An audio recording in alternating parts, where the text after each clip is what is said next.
Hello everyone, welcome to all of you. सभी का स्वागत है एक बार फिर से डीएस लेक्चर्स के इस लेटेस्ट वीडियो में। आज के इस वीडियो में हम लोग गॉस थ्योरम, क्षेत्रफल सदिश और वैद्युत फ्लक्स के बारे में जानेंगे। और सबसे पहले हम लोग क्षेत्रफल सदिश देखेंगे, फिर इसके बाद बहुत ही अच्छी तरह से, बहुत ही सरलता से हम लोग देखेंगे गॉस की प्रमेय का निगमन।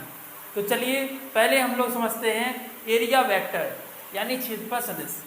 हेडिंग लगाइए सबसे पहले क्षेत्रफल सदिश।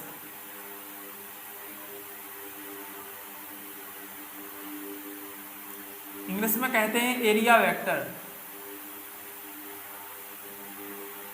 अब इसको ध्यान दें तो पहले इसमें समझेंगे एरिया वेक्टर क्या होता है। तो आपको बता दें, पहले हम लोग जब पढ़ते थे छोटी क्लास में, क्लास 9th में, तब हम लोगों को कोई दिक्कत नहीं थी। हम क्षेत्रफल को एक अदिश राशि मानते थे और एक अदिश राशि है भी। लेकिन स्थिर वैद्युतिकी में हम लोग क्या करते हैं, क्षेत्रफल को सदिश मान के काम करते हैं, यानी इसको क्षेत्रफल को सदिश मानते हैं। और जब सदिश मानेंगे तो उसकी दिशा भी होगी। तो आपको बता दें कि जब हम आपका अगर इस हाथ को हम अपने एक अगर सरफेस मान लें, एक सतह मान लें, तो इसके ऊपर अगर हम कोई लंब डालेंगे, इसी को कहेंगे एरिया वेक्टर। यह क्या करेगा, आपकी क्षेत्रफल की दिशा शो करेगा। ये क्या करेगा, क्षेत्रफल सदिश की दिशा शो करेगा। इस प्रकार जैसे मान लीजिए कोई सरफेस है, तो इसकी लंबवत इस दिशा में क्या होगी, दिशा होगी, जिसे हम लोग एन कैप से दर्शाते हैं। ये आपका क्या होता है, यूनिट वेक्टर होता है एक टाइप का। तो मान लीजिए कोई ये आपका क्या है, क्षेत्रफल है जिसका दिशा क्या है, एन कैप। अब अगर इसका लिखने का अगर हम तरीका देखें तो इसको हम लोग कुछ इस प्रकार लिखते हैं। देखिए, वेक्टर ए बराबर लिखेंगे ए और एन कैप। इस प्रकार हम लोग इसको क्या करते हैं, प्रदर्शित करते हैं। इसी को हम लोग कहते हैं एरिया वेक्टर। यानी कि सतह के लंबवत क्या होता है, सतह के लंबवत क्या होता है सर, सतह के लंबवत होता है क्षेत्रफल सदिश की दिशा होती है, क्षेत्रफल की दिशा होती है। जैसे आप इस प्रकार के कॉन्सेप्ट से याद रखिए। जैसे आपने देखा है कि आप अपने हैंड पर, जैसे कभी आपने देखा है कि जब सर्कस में कुछ खेल दिखाने वाले होते हैं, अपने हाथ पर इस प्रकार लाठी ऐसे करते हैं, इस पर लाठी ऐसे करते हैं। तो इस प्रकार के जो हम लोग करेंगे, इसी को हम लोग बोलेंगे एरिया वेक्टर। बस इस टाइप से आप लोग याद रख सकते हैं। चलिए, तो इसको तो ये हुआ एरिया वेक्टर की बात। क्षेत्रफल सदिश हम लोग किसको कहेंगे, क्षेत्रफल किसी सतह पर हम लोग जब लंब डाल देते हैं, तो इसी को हम लोग कहते हैं क्षेत्रफल सदिश की दिशा, क्षेत्रफल सदिश। बिल्कुल क्लियर है। अब हम लोग आगे बढ़ेंगे और इसके बाद जानेंगे वैद्युत फ्लक्स क्या होता है, क्योंकि वैद्युत फ्लक्स और वैद्युत क्षेत्र के बीच ही संबंध बताता है गॉस थ्योरम। तो हमको वैद्युत फ्लक्स भी इसमें जानना है। तो चलिए इसमें अब हम मिटाते हैं और देखते हैं यहाँ पर वैद्युत फ्लक्स। बाहर से लेके आओ, कंप्यूटर महोदय बाहर से थोड़ा लेके आओ मिटाने के लिए कपड़ा वगैरह। क्या कर रहे हो कंप्यूटर महोदय, जल्दी लेके आओ।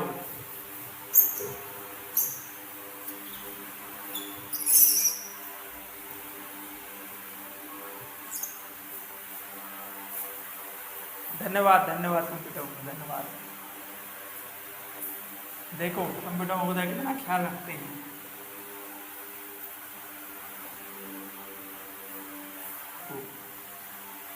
तो हेडिंग लगा लेते हैं जल्दी से, वैद्युत फ्लक्स। वैद्युत फ्लक्स इंग्लिश में कहेंगे इलेक्ट्रिक फ्लक्स।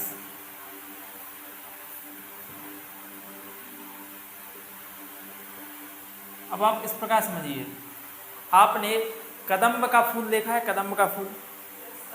जब आपने कदम्ब का फूल देखा है तो उसमें क्या होता है, उसके चारों तरफ आपको क्या देखते हैं, रोए टाइप के, इस टाइप से। यहाँ पर आपको चित्र दिख रहा होगा, देखो उसको ध्यान से। रोए टाइप को आपको दिखते हैं एकदम ऊपर नीचे सब हर जगह से।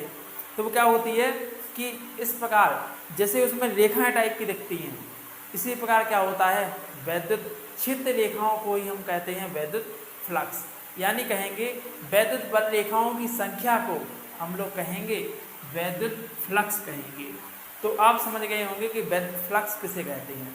तो आप कहेंगे कि अगर हम कोई सरफेस लें, अगर हम कोई क्षेत्रफल ले लें, उसके बीच अगर कोई आवेश रखें, तो उसकी जो क्षेत्र रेखाएं होंगी, वैद्युत क्षेत्र रेखाएं होंगी, इसी को हम लोग क्या कहेंगे, इसी को हम लोग कहेंगे वैद्युत फ्लक्स कहेंगे। क्या कहेंगे सर? वैद्युत फ्लक्स। क्लियर है? इसी प्रकार जैसे कदम के फूल में आपने देखा रोएं हर तरफ रहते हैं, यानी उसकी संख्या, यानी काउंट करेंगे तो उसकी संख्या को ही हम क्या कहेंगे? वैद्युत फ्लक्स। अगर हम इसको इस प्रकार ना माने तो हम इस प्रकार भी लिख सकते हैं कि वैद्युत क्षेत्र, क्या लिखेंगे? वैद्युत क्षेत्र तथा क्षेत्रफल अवयव, क्षेत्रफल अवयव का अदिश गुणन, अदिश गुणन क्या कहलाता है? वैद्युत फ्लक्स कहलाता है। वैद्युत फ्लक्स कहलाता है। इसे लिखेंगे तो इस प्रकार लिखेंगे, फाई, फाई से हम लोग इसको प्रदर्शित कहते हैं, फाई से इसको लिखते हैं वैद्युत फ्लक्स को। आता है वैद्युत क्षेत्र ई, ये भी एक सदस्य, डी एस, दोनों सदस्य। इस प्रकार हम लोग देखेंगे वैद्युत क्षेत्र, यानी वैद्युत क्षेत्र तथा क्षेत्रफल अवयव का अदिश गुणन को ही हम क्या कहेंगे? आपका फाई, यानी वैद्युत फ्लक्स कहेंगे। ये इतनी बात क्लियर है? इतनी बात क्लियर है? अब समझते हैं इसके बारे में। अगर कोई सरफेस आपके पास है, क्षेत्रफल ए है, और अगर ए की दिशा ए हो गई है, ए की दिशा ए हो गई और ए थीटा कोण पर आपका वैद्युत क्षेत्र है, तो यहाँ पर क्या होता है? E D S cos theta, क्या होता है? E D S cos theta flux. ठीक है? अगर हम लोग, अगर इस सरफेस पर दोनों वैद्युत क्षेत्र तथा क्षेत्रफल सदस्य दोनों क्या हों? समांतर हों, तो इस स्थिति में कॉस की वैल्यू हो जाती है 0 और कॉस 0 की वैल्यू होती है कितनी? 1 होती है। तो यानी हो जाएगा phi E is equal to हो जाता है ई डी एस। ये दोनों स्थितियाँ थी इसके बारे में। तो इतनी बात समझ में आई। तो चलिए अब हम लोग देखते हैं इसके मात्रक के बारे में, विमा के बारे में, और इसके बारे में देखेंगे कुछ जनरल सी चीज़ें। चलिए जल्दी से हम इसको समझते हैं। अब हम लोग इसी में देखेंगे सर। तो हमारा सूत्र क्या है? देखा आपने, phi E flux, electric flux equal to होता है ई डी एस।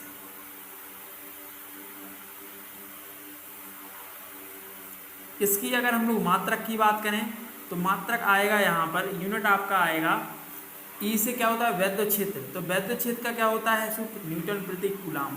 किस प्रकार होता है? ई बराबर होता है एफ अपॉन क्यू।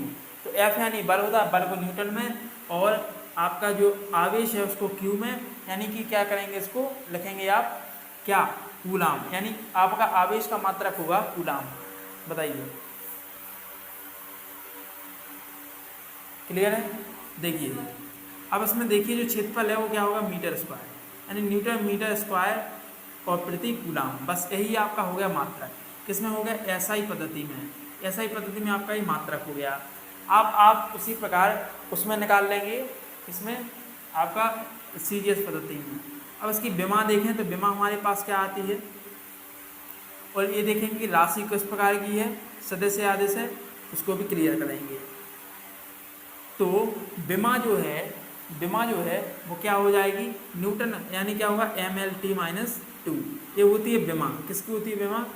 ये होती है उसकी विमा। किसकी होती है आपकी? MLT-2 बल की विमा होती है, MLT-2। और कूलाम यानी AT आपका क्या हो जाएगा? आवेश का AT होता है, इनटू में हो जाएगा L स्क्वायर। क्यों हो जाएगा L स्क्वायर? मीटर में है, मीटर क्या है? लंबाई है, लंबाई को मापते हैं मीटर में। तो इसी प्रकार आपकी L2 हो जाएगी। अतः यहाँ से निकल के आएगी विमा ML3T-4 और A इनवर्स। तो ये विमा हो जाती है किसकी? वैद्युत फ्लक्स की। इसी प्रकार राशि है, यानी स्केलर क्वांटिटी है। अब स्केलर क्वांटिटी क्यों है? क्योंकि आपको यहाँ पर बता दें, हमने पहले ही बता दिया था वैद्युत बल रेखाओं की संख्या। तो वैद्युत बल रेखाओं की संख्या, यानी संख्या क्या होता है? संख्या एक मान होता है। संख्या कोई मान होता है, संख्या की कोई दिशा होती है? बिल्कुल नहीं होती है। तो आप कहेंगे कि वैद्युत बल रेखाओं की संख्या की क्या कोई दिशा नहीं होती है, अतः हम लोग उसको कहेंगे संख्या की कोई दिशा नहीं होती, अतः हम लोग इसको अदिश राशि कहेंगे। तो ये हो गई आपकी क्या? अदिश राशि। समझ में आ रहा है? बिल्कुल क्लियर है? तो वैद्युत फ्लक्स की परिभाषा हम लोगों ने इसके बारे में, मात्रा के बारे में सब कुछ चीज़ें देखी बताई। -1 लेके जाएगा तो -1 आपका क्या हो जाएगा, -3 होगा, -4 नहीं होगा। सॉरी, यहाँ पर थोड़ी गलती हो गई थी, क्षमा चाहता हूँ आप सभी से। ठीक है, तो ये आपकी होती है क्या, विमा होती है, इसको क्लियर आप लोग लिख लेंगे। चलिए, तो अब हम लोग देखेंगे अपना फाइनल, अब आ गए हैं गॉस थ्योरम के बारे में।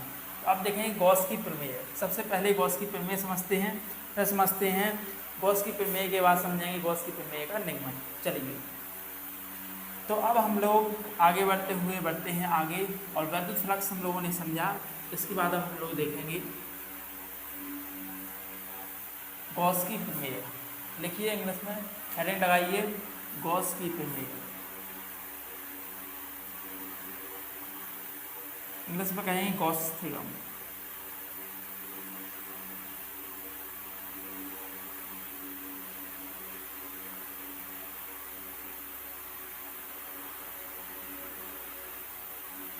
और समझिए गॉस थ्योरम क्या है। तो कहेंगे किसी बंद पृष्ठ से गुजरने वाला कुल वैद्युत फ्लक्स, और किसी बंद पृष्ठ से गुजरने वाला कुल वैद्युत फ्लक्स उसके भीतर उपस्थित कुल आवेश का 1/ε0 गुना होता है। सुन ली परिभाषा, अब समझिए ध्यान से। तो गॉस जो थे, गॉस भैया ने एक नियम दिया था, वैद्युत क्षेत्र तथा आपका वैद्युत क्षेत्र, सॉरी आप कहेंगे वैद्युत फ्लक्स तथा आवेश के बीच, वैद्युत फ्लक्स तथा आवेश के बीच एक नियम दिया था। इसके अनुसार क्या होता है कि किसी बंद पृष्ठ से होकर गुजरने वाला नेट वैद्युत फ्लक्स उसके भीतर उपस्थित आवेश का 1/ε0 गुना होता है। तो आप इसको लिखेंगे कि इसके अनुसार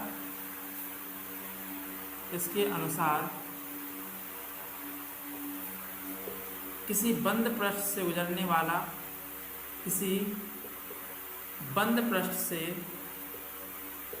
होकर गुजरने वाला कुल वैद्युत फ्लक्स, गुजरने वाला कुल वैद्युत फ्लक्स, कुल वैद्युत फ्लक्स उसके भीतर उपस्थित कुल आवेश का 1/ε0 गुना होता है। उसके भीतर उपस्थित कुल आवेश का 1/ε0 गुना होता है। अब समझिए इसको ध्यान से। इसी प्रकार आपने लिखा है फाई ई, यानी फ्लक्स बराबर क्या होता है, 1/ε0 इंटू क्यू। यानी मान लीजिए कोई आपका बंद क्लोज सरफेस है, इस क्लोज सरफेस में आप कोई आवेश रख दें, ये आपका कोई क्लोज सरफेस है, यानी क्या है, क्लोज एरिया है आपका, यानी बंद पृष्ठ है। देखिए आपको बता दें, बंद पृष्ठ में, स्थिर वैद्युतिकी में हम लोग बंद पृष्ठ को हम लोग गॉसियन पृष्ठ के नाम से भी जानते हैं। इसको हम लोग गॉसियन पृष्ठ भी कह सकते हैं। अब आपको बता दें, बंद पृष्ठ आप किसी भी प्रकार का ले सकते हैं, चाहे देखिए आप घनाभाकार भी, घनाभ एक क्या होता है, बंद पृष्ठ क्लोज एरिया होता है पूरा, और आप देखिए घन भी एक क्लोज होता है। आप उसमें लंबाई चौड़ाई ऊंचाई आप बॉक्स की तरह देखिए, बॉक्स आप घन में देखिए और घराम में देखिए, तो वो क्या होता है, बंद एरिया होता है। अगर हम लोग बंद अगर एरिया में आपका कोई आवेश रखें तो उससे निकलने वाला कुल वैद्युत फ्लक्स उसके भीतर उपस्थित आवेश का 1/ε0 गुना होता है। चलिए, क्लियर है इतनी बातें, क्लियर है एकदम। तो चलिए अब आप अगर चाहें तो आप इसमें भी रख सकते हैं, घन में भी रख सकते हैं, बीच में क्यू आवेश रखा हो, उसके निकलने वाला वैद्युत फ्लक्स क्या होगा, 1/ε0 गुना होगा। इतनी बातें क्लियर हैं। तो चलिए बता दें, क्यू आपका यहाँ पर आवेश है, ε0 निर्वात में वैद्युतशीलता है, जिसका मान होता है 8.85 × 10⁻12 होता है। क्या इसका मान होता है आपका ε0 का, इसे हम लोग निर्वात की वैद्युतशीलता कहते हैं। ठीक है, चलिए तो अब हम लोग इसके निगमन की ओर आगे बढ़ते हैं और समझते हैं निगमन को। तो अब हम लोग देखेंगे गॉस की प्रमेय का निगमन। गॉस की प्रमेय का निगमन हम लोगों ने अभी समझा, गॉस की प्रमेय क्या होती है। गॉस की प्रमेय का हम लोग निगमन करेंगे, उत्पत्ति करेंगे, ठीक है, इसको सिद्ध करेंगे, प्रूव करेंगे। चलिए कि ये सही है कि नहीं है। चलिए तो अब हम लोग समझते हैं गॉस की प्रमेय का निगमन। तो इस प्रकार देखिए यहाँ पर आप इसको मिटा दीजिए, ज़्यादा टेंशन नहीं लेना है, इसको भी छोटा कर देते हैं यहाँ पर। तो फाइव इज इक्वल टू होता है 1/एप्सिलॉन गुना इंटू क्यू होता है, बस आवेश का 1/एप्सिलॉन गुना। चलिए, तो अब हम लोगों को क्या करना पड़ेगा, गॉस की प्रमेय का निगमन जब हम लोग करेंगे तो पहले तो हम लोगों को क्या लेना पड़ेगा, बंद पृष्ठ लेना पड़ेगा। एक गोली लीजिए या कोई भी आपका बंद पृष्ठ होना चाहिए, जैसे गुब्बारे को भी देखते हैं तो वो भी एक क्या होता है, बंद पृष्ठ ही होता है। चलिए, तो हम मान लेते हैं यहाँ पर कोई एक बंद पृष्ठ हम लोगों ने मान लिया है, वो भी कौन सी, आर त्रिज्या का एक बंद पृष्ठ है। क्या है, आर त्रिज्या का बंद पृष्ठ। देखिए हर जगह आपकी आर क्या होगी, सेम होगी। आप चाहें तो नीचे भी ऐसे लग सकते हैं। देखिए तो आपका आर त्रिज्या का कोई क्या है, एक बंद पृष्ठ है। क्या है, बंद पृष्ठ या गोलियन क्या कहें, गॉसियन पृष्ठ है। इस पृष्ठ से निकलने वाले वैद्युत फ्लक्स की हम लोगों को गणना करनी है। चलिए, तो इस पे हम लोग क्या कहते हैं कि बिंदु आवेश क्यू रख देते हैं, प्लस क्यू आवेश। हम लोगों ने प्लस क्यू आवेश यहाँ पर रख दिया है। अब इस बंद पृष्ठ से गुजरने वाले फ्लक्स का हम लोगों को गणना करनी है, फ्लक्स निकालना है और प्रूव करना है कि 1/एप्सिलॉन गुना होता है कि नहीं होता है, बस यही हमको देखना है। तो अब हम लोग इस प्रकार समझेंगे कि यहाँ पर हम लोग इसमें एक सूक्ष्म क्षेत्रफल ds मान लेते हैं अवयव। ये क्या कर लिया हम लोगों ने, एक बहुत ही छोटा सा क्षेत्रफल है, छोटा सा क्षेत्रफल हमने ले लिया है यहाँ पर। इसको हम लोग ds से प्रदर्शित करते हैं, क्या लिखते हैं, ds। और इसकी जो दिशा है वो क्या है, n कैप। और आपको पता है, अभी मैंने बताया है कि क्षेत्रफल सदिश की जो दिशा होती है पृष्ठ के लंबवत होती है। तो बस यहाँ पर n कैप क्या है, एक आपका यूनिट वेक्टर है, आपका क्या है, क्षेत्रफल सदिश, यानी कि आपकी इस ds की क्या है, दिशा है। इसी प्रकार अब हम देखेंगे यहाँ पर कि जो E है यानी वैद्युत क्षेत्र भी होगा, तो वैद्युत क्षेत्र भी आप देखेंगे इस बिंदु पर, इसी अवयव पर, उसकी भी दिशा कुछ इस प्रकार होगी, E भी नीचे होगी। बस अब हम लोग देखते हैं, इसमें हम लोग अच्छे से तैयार हो गया है। अब हम लोगों को चीज़ें देखना है। तो चलिए, इतनी बात समझ में आए, क्लियर है। तो चलिए अब आपको बता दें, तो आप यहाँ पर लिख लेंगे, माना फलाना ठिकाना, मैं आपको बोल दूँगा, अब लिख लीजिए यहाँ पर, मैं नहीं लिखूँगा, ठीक है, तो आप लिख लेना। तो आप लोग सबसे पहले लिखेंगे यहाँ पर कि माना आर त्रिज्या का कोई एक बंद गॉसियन पृष्ठ है, जिससे क्या होता है, जिस पे हमने एक क्षेत्रफल ds ले लिया, क्षेत्रफल अवयव, एक सूक्ष्म क्षेत्रफल हमने ds ले लिया है, और जिस पर क्या होता है, जिस अवयव से गुजरने वाले फ्लक्स की हम लोगों को क्या करना है, गणना करनी है। बस इतनी चीज़ आपको लिखना है, बस। तो अभी लिखना है, तो बस अब हम लोग आगे देखते हैं। तो इतना तो आप सभी लोग लिख ही लेंगे, बाकी मैं नोट्स दे दूंगा, तो आप वहाँ से देख लेना। तो चलिए अब हम लोग देखते हैं यहाँ पर। तो सबसे पहले तो देखो कि सूक्ष्म क्षेत्रफल ds से गुजरने वाला कुल वैद्युत फ्लक्स। तो माना फलाना ठिकाना तो आप लोग लिख लेंगे, माना वगैरह मैं आपके लिए छोड़ देता हूँ। माना आप लोग लिख लेंगे यहाँ पर कि आर त्रिज्या का कोई गोलीय पृष्ठ है, बता चुका हूँ, बीच में बिंदु आवेश q है, बीच में प्लस q। बस आप लिखेंगे कि सूक्ष्म क्षेत्रफल, क्या सूक्ष्म क्षेत्रफल ds से गुजरने वाला फ्लक्स, ds से गुजरने वाला फ्लक्स, तो गुजरने वाला फ्लक्स क्या होगा, आपको पता है फाई इक्वल टू क्या होता है, EDS। तो EDS यहाँ पर हो जाएगा, इसी प्रकार लिखते हैं EDS। तो समझ रहे हो क्या होता है EDS। अब समझते हैं इसके बारे में। इसके बाद हम लोग देखते हैं, अब इसमें क्या देखेंगे हम लोग इसमें कि हम लोगों ने EDS, हम लोगों ने क्षेत्रफल अवयव ds तो माना है, उसको हम लोग वेक्टर में लिखेंगे क्योंकि क्षेत्रफल सदस्य है यहाँ पर।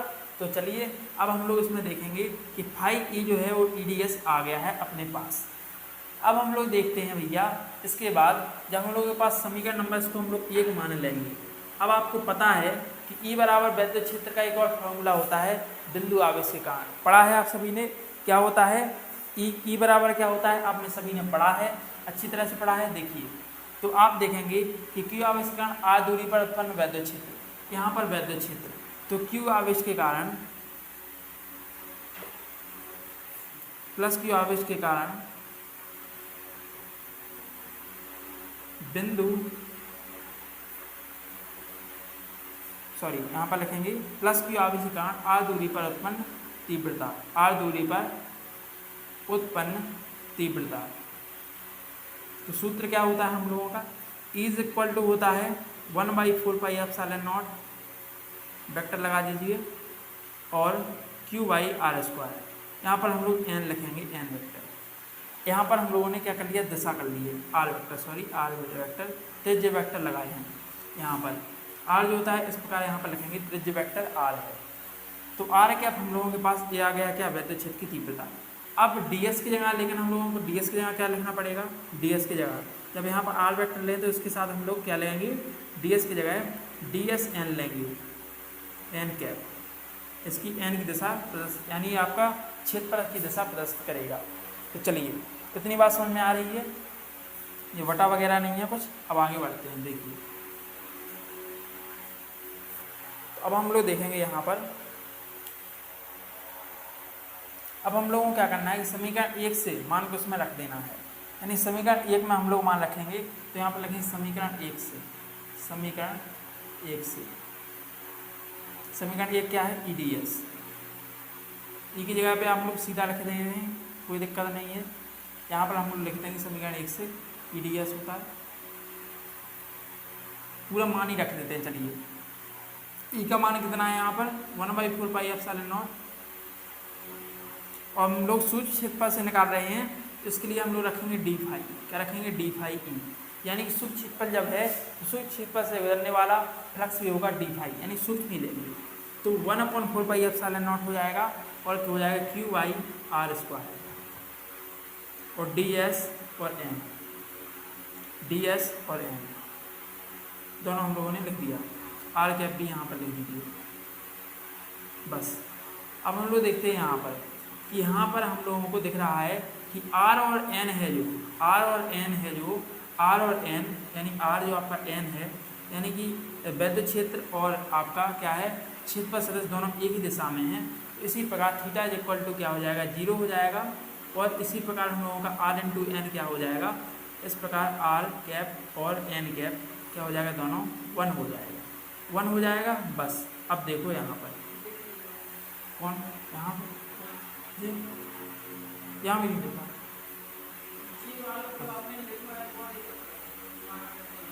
ठीक है, बढ़िया। देखो आप ध्यान से, हाँ r² यहाँ पर r कैप है, मार्कर नहीं चल रही है, दाना पानी नहीं मिला है। हम लोगों के पास r कैप है यहाँ पर, और एक n है। अब हम लोग इसका, जब हम लोगों के पास आ गया है क्या, d∅e इज इक्वल टू आ जाएगा आपका 1/4πε0 और Q/r², और ds, r इंटू n क्या हो गया है, यहाँ पर पूरा 1 हो गया है। आपको मैंने बताया थीटा इज इक्वल टू 0 होगा, तो 1 आ गया है। यह आ गया हम लोगों का सूक्ष्म क्षेत्रफल, सूक्ष्म क्षेत्रफल ds का गुजरने वाला फ्लक्स, सूक्ष्म क्षेत्रफल से गुजरने वाला फ्लक्स। अब देखें संपूर्ण क्षेत्रफल से गुजरने वाला फ्लक्स, संपूर्ण क्षेत्रफल से गुजरने वाला फ्लक्स, संपूर्ण क्षेत्रफल से